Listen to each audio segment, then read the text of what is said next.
Bonjour la famille, j'espère que vous allez tous très bien. En fait, je sais que vous n'allez pas très bien.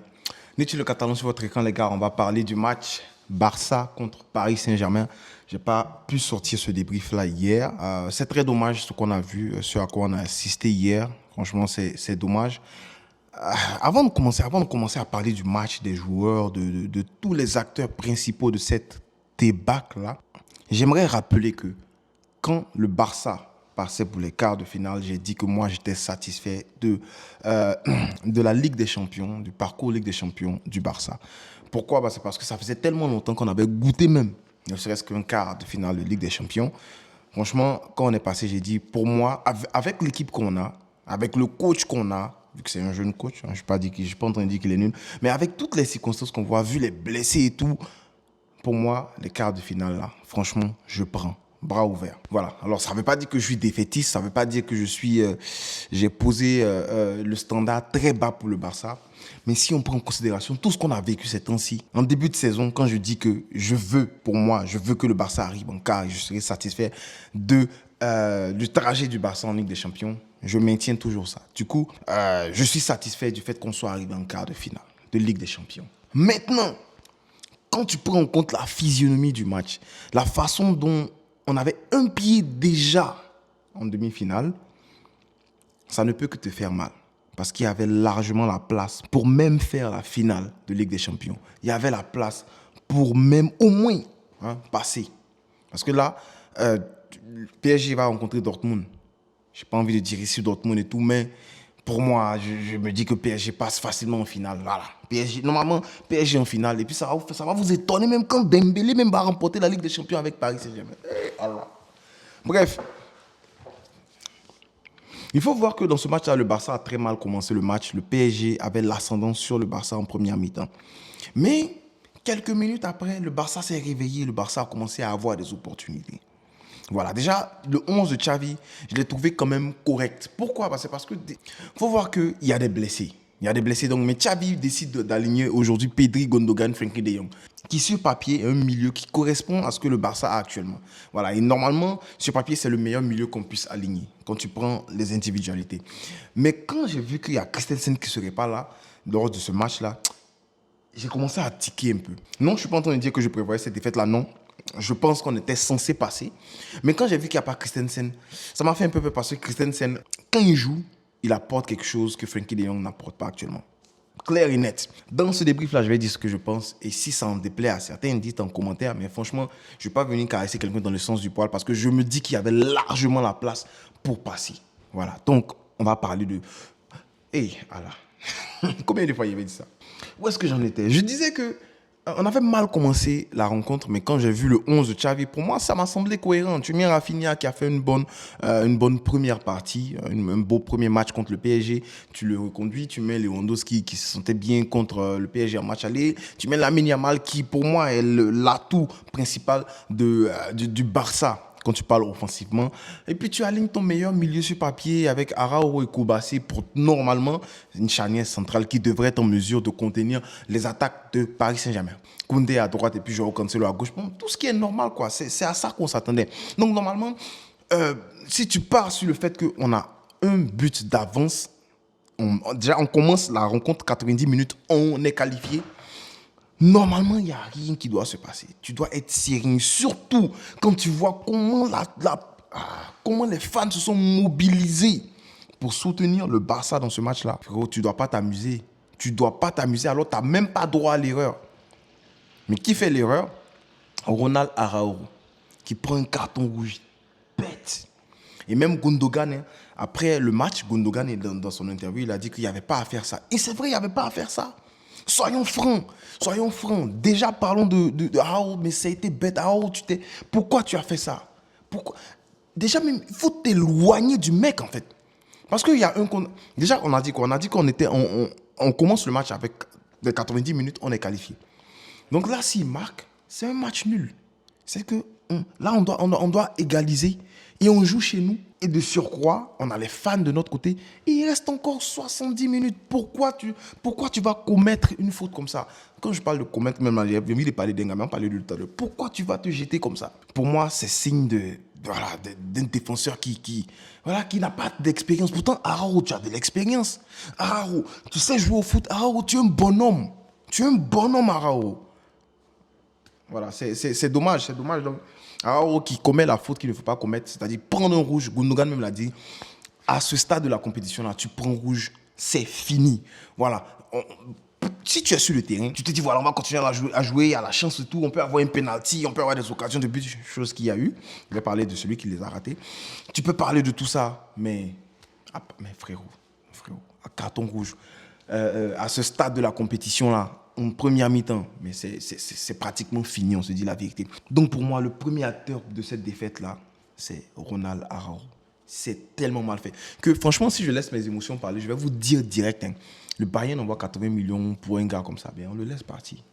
Voilà, on le laisse partir. Je ne suis pas en train de dire que c'est parce qu'il est nul. Non, il n'est pas nul. Mais aujourd'hui, si je laisse parler mes émotions, moi, je suis fâché, mécontent contre lui parce que pour moi, c'est à cause de Araujo qu'on perd ce match-là. C'est à cause de son erreur. Oui, on aurait pu égaliser devant là-bas, mais les chances ont drop, les chances sont tombées de peut-être 99,99% parce que Araujo a pris un rouge.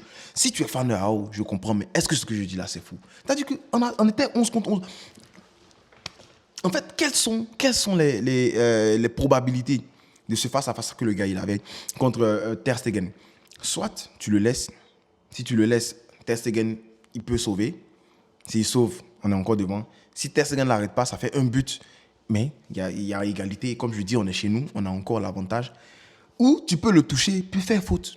Carton rouge, et puis tu sors, et puis à pénalty, et puis... Oh, tu as pris la mauvaise décision, frérot. Deuxième acteur principal de cette débâcle-là, Araujo, lui, il a peut-être 99%, le 1% se partage aux autres. Xavi. Ah ouais, il faut parler de ça. Parce que pour moi, bon, déjà, l'erreur, elle est déjà faite. Mais comment on peut faire pour essayer de limiter la casse? À mon humble avis, tu dois sortir un de tes milieux qui n'apporte pas assez. Qui n'a pas apporté assez le match précédent, mais qui n'apporte pas assez. Alors, vous faites le choix de qui vous voulez sortir.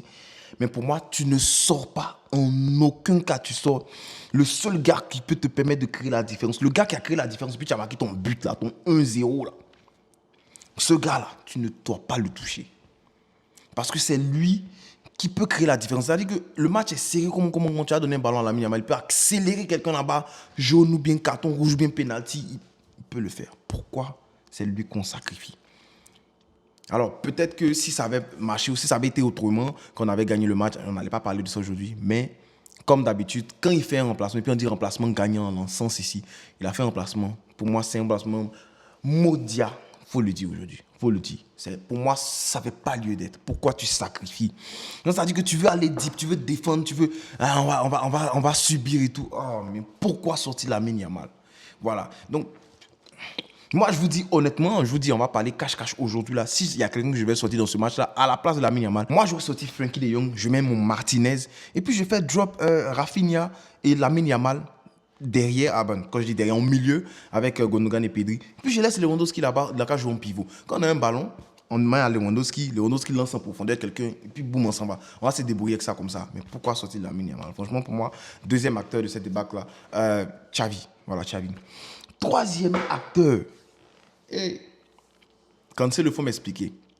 Parce que Dembélé même, il a dû trouver Cancelo tellement bête, le tag de Cancelo tellement bête que quand Cancelo le ramasse et puis donne penalty là, Dembélé même il se lève, il sourit, il arrange sa chaussette et puis il sourit.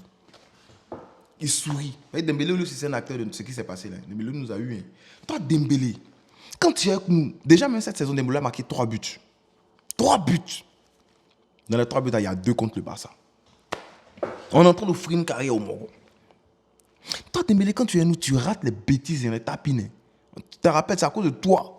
Contre Liverpool, là-bas, là, ils nous ont fait une remontada. Si tu avais marqué le but, là. Il n'y a pas envie de revenir là-dessus. Bref, Dembélé reçoit le tapine. Il est clinique. 2 fois. À l'aller au retour. Il est clinique devant les buts. Il prend le meilleur joueur et tout. Dembélé, tu es mauvais. Hein. Et puis, il sourit. Hein. Ah, foi. C'est un ingrédient petit. J'ai dit ça sur mon tout. C'est un ingrédient. Toi, on t'a attrapé des bons là-bas. Cancelo. Mais Cancelo, il n'y a pas à être bête comme ça. Moi, je vous dis direct, moi j'aime les joueurs, j'aime le Barça, ça ne va jamais changer. Ouais, on est resté après un 8-2 contre le Bayern. C'est pas ça là qui a nous effrayé.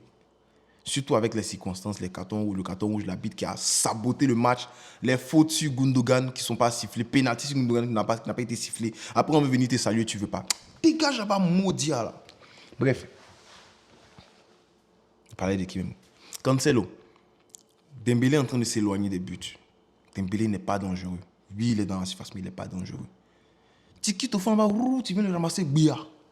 Ah, Cancelo, toi aussi. Les gars, sciencés. Mais ça, c'est bête, en fait. Comme je le dis, je répète, Cancelo, j'aime ce qu'il fait au Barça. Cancelo, pour moi, il doit prolonger au Barça. Mais il a été très bête. Alors, la pression, le carton rouge, les gens sont énervés. Mais tu as l'impression que Dembélé lui a fait un truc qu'il voulait lui rendre. Dembélé, c'est les mêmes, il rit.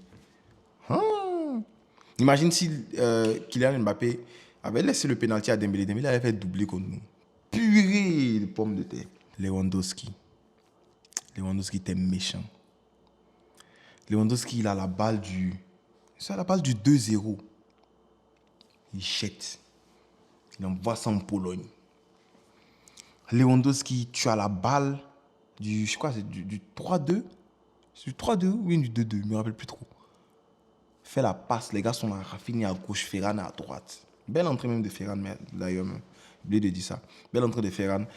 Félix aussi, c'est pas mal. Lewandowski, tu as le ballon. Les deux sont là.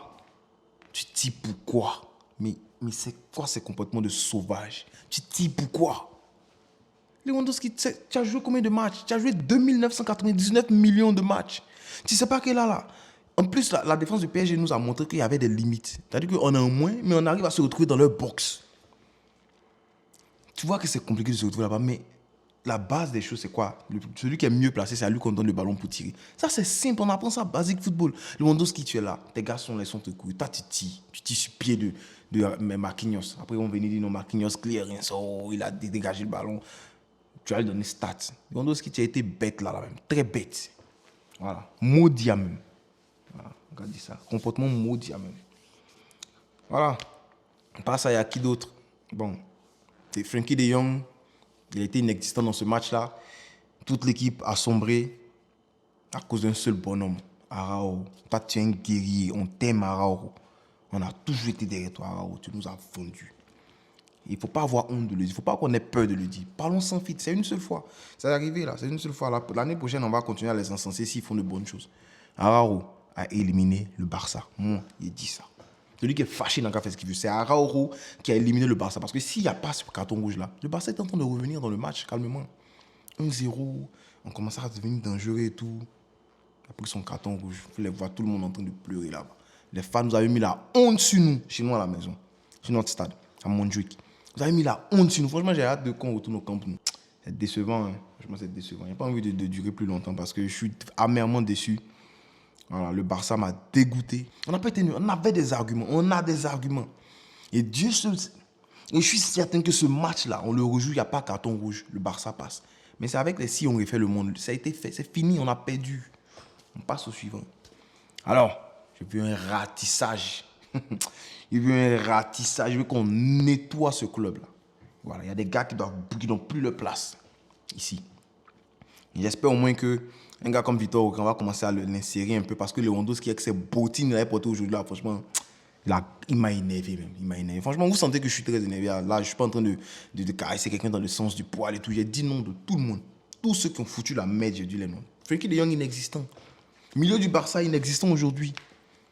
Mais en même temps, je n'ai pas envie de tirer sur quelqu'un parce que s'il n'y avait pas le carton rouge, le Barça a recommencé à revoir les automatismes et tout. Le 11 de Xavi, au début, il était bon. Mais encore une fois, remplacement tardif quand tu es mené chez toi à la maison et que tu as carton rouge à la 82e minute. C'est à la 82e minute que tu commences à faire des remplacements. Voilà. Si ce n'était pas carton rouge là qu'on a eu là, Xavi n'a pas fait remplacement, on est mené. 82e minute, tu fais rentrer tout le monde. Et puis il se fâche, il tape les... Hey, Xavi. Franchement, les Catalans, c'est comme ils sont. Bref. Dites-moi en commentaire ce que vous avez pensé de ce match-là. Moi, je vais lire les commentaires, puis comme d'habitude, on va répondre. Mais franchement, déçu. Très déçu.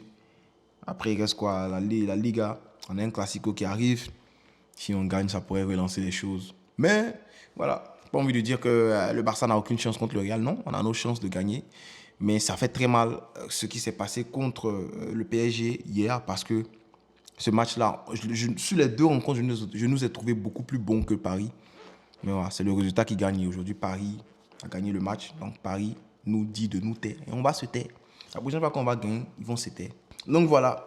Les gars, désolé, mais on a été les petits frères de Paris aujourd'hui, encore une fois, et c'est dommage. Surtout quand il y avait la place pour leur montrer qu'on est les vieux pères. Voilà. On n'a pas été les vieux pères aujourd'hui, on n'a pas montré ça. Bref, bonne journée. Peace.